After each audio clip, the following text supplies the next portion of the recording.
Einu aš krantinę, jaunuolis priešais bėga.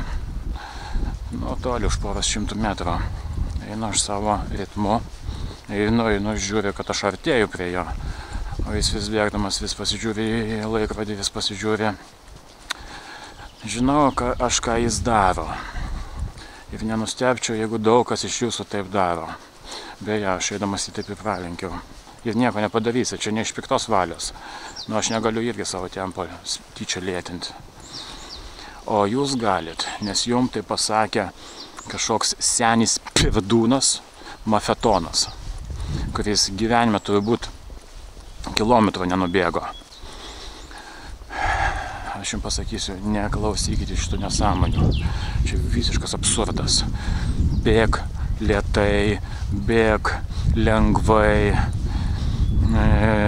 ten eik. Neįtikėtina. Todėl aš dabar noriu jums atskleisti keletą paslapčių. Pirma paslaptis, tai čia viskas yra absurdas. Niekada tu greit nebėgsi, jeigu bėginėsi lėtai. Čia visiškai nesąmonė. Čia jums mulina smegenys tie, kurie nori jūsų pinigų. Jie galvoja, kad va čia jums palengvins gyvenimą, čia viskas linksmai, čia tik tai nepavarkit. Čia va dabar mirties trauką dariau, tai aš supratau, kodėl moteris turi asmeninis treneris. O, nesakiau, aš kitą savaitę važiuoju į Romą. Tik tai tam, kad išklausytų jų nesąmonių ir dar ten truputį pasižiūrėtų, nes dėmesio negauna ir šiaip. Taigi, antras dalykas. Jeigu tu nori bent kažkokį rezultato, tu turi kentėti. Tu turi suplėšyti ir tada ataugs. Aš savo žmonos dėka patekau į šitą bėgimo sportą minimaliai. Ir aš dabar retai išbėgu. Bet kai aš išbėgu, tai aš išbėgu galinga. Todėl apačioj rasit saitą į mano bėgimą, kurį prieš 3 dienas aš padariau. Tempas buvo didesnis negu 4 minutės kilometrui. Truputį. Aš pats net nustebau. Beveik 14 kilometrų. Tame tarpe į tokį kalniuką, kur tenais gera pasidaro. Jau ten pulsas maksimalus, čia Vingio parke. Todėl aš minimaliai nusimanau apie bėgimą. Taigi aš čia daugiau negu prieš 7 metus. Man buvo gal 3-4, dabar kiam 2. Buvau neseniai metęs rūkyti. Ir aš, kaip žmona atsimenu, aš eidavau beveik kiekvieną dieną. Aš tai atsimenu tik tai tą, kad aš labai kentėjau. Ir pirmi 800 km buvo labai sunkus. Siaubas, visokios mintys kildavo. Nes kūnas yra silpnas. Jeigu jis prieš tai to nepatyrė, tai jam labai sunku. Jis smenga visose pusėse. Čia yra ne juokas. Todėl tą, kad tu tenais labai saugosi, nepadės. Reikia vis tiek jį nukankinti. Tik tai tą, kad reikia atsargiai tai daryti. Aš vieną kartą irgi neatsargiai, truputį neapšilęs. Tai paskui porą mėnesių sunkiai vaikščiojau, kelias skaudėjo. Bet čia dabar šitam bėgime, tai aš nuo Saulėtekio eidamas iki Žirmūnų pagalvojau, neblogai būtų perbėgti. Gerai esu užsimiegojęs. Svarbiausias dalykas. Turi būti gerai išsimiegojęs. Nes bėgimas tai čia yra kaip segvėjus. Nuolat yra skaičiuojama pozicija. Jeigu tavo smegenys lėtai dirba, tai viskas. Bėgsi kaip maišus. Taigi, aš atitinkamai, sakau, kiekvieną dieną aš vaikštau labai daug. Čia, jeigu labai daug darbo turiu, tai 10 000 žingsnių vis tiek nueisiu. O šiaip tai tikrai po 20 km tikrai suvaikštau. Jokių lėtų bėgimų. Čia yra absurdas. Ir tada, kaip matot, kilnojo šitą štangą. Nekilnojo šios dažnai. Bet čia yra mano arkliukas ir aš to labai tikiu. Ir aš vienintelis taip moku pakelti. Aš jums sakau, jūs galite juoktis, galite galvoti, čia keistuolis. Aš turiu rezultatus. Ir pasižiūrėkite ir į mano kojas. Ir į mano bėgimo rezultatą Stravai. Nu, tada aš, aišku, į dviračių važiuoju. Ant dviračio irgi labai sudėtinga yra technika. Aš jau 10 metų važiuoju ir niekaip neišmokstu. Nu dabar liktai pajudėjo reikalai šiek tiek jau. Aukštis sėdynės labai svarbus. Viskas neįtikėtina. Taigi mano patarimas yra jokių lėtų bėgimo, jokių žiūrėjimų į pulsą. Pulsas bus didelis. O pavyzdžiui, mano irgi šitam bėgime pradžioje, kadangi buvo temperatūra kažkur 8 laipsniai pliusai tik tai, o su trumpa apranga, tai viskas susitraukė kraujagyslės ir negalėjau fiksuoti.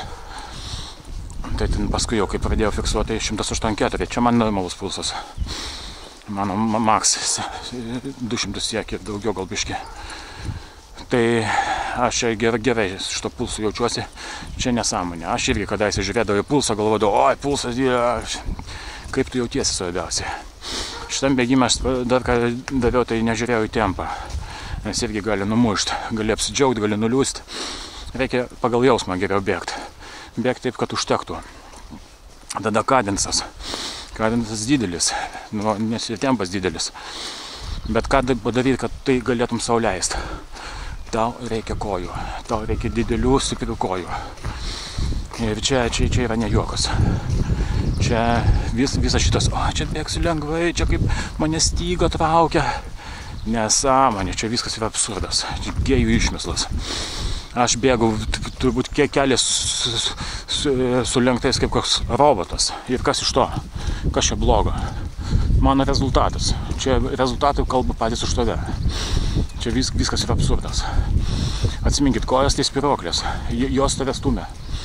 Ir jeigu tu neturėsi technikos, jeigu tu nesistumsi su visa koja, su visa šikna, tai nieko tu nepasieksi. Jeigu tu tipinėsi, čia nesąmonė. Atitinkamai, kai tu, oi, čia nusileis ant priekio, ant galo, ant per vidurį. Tu turi kaip su vikšrais eiti. Čia nesąmonė, čia nežiūri čia.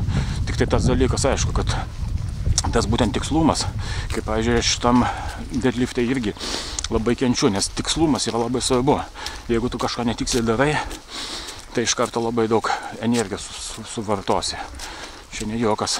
Tai atitinkamai bėgimas irgi reikalauja patirties. Ir aš neveltui, aš bėgiodavau daug, paskui visų pertraukom, paskui iš naujo mokausi bėgti. Čia nieko blogo. Gal mano irgi požiūris pasikeis.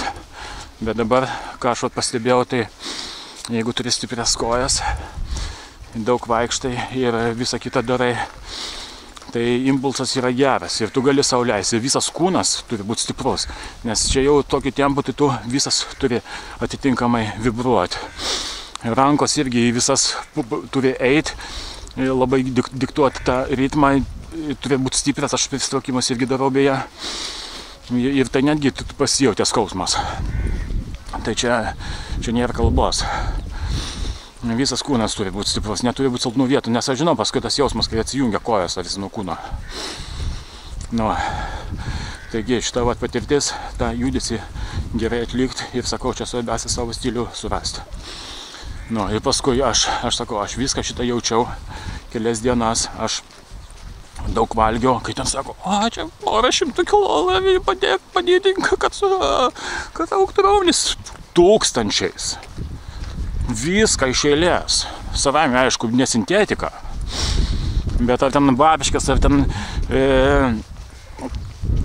pusryčius, visokius, ten mėsas, viską aš, obuolius, makaronus, sardėlės, šveičiau tik taip, 3 dienas iš eilės, kad truputį atsistatytų.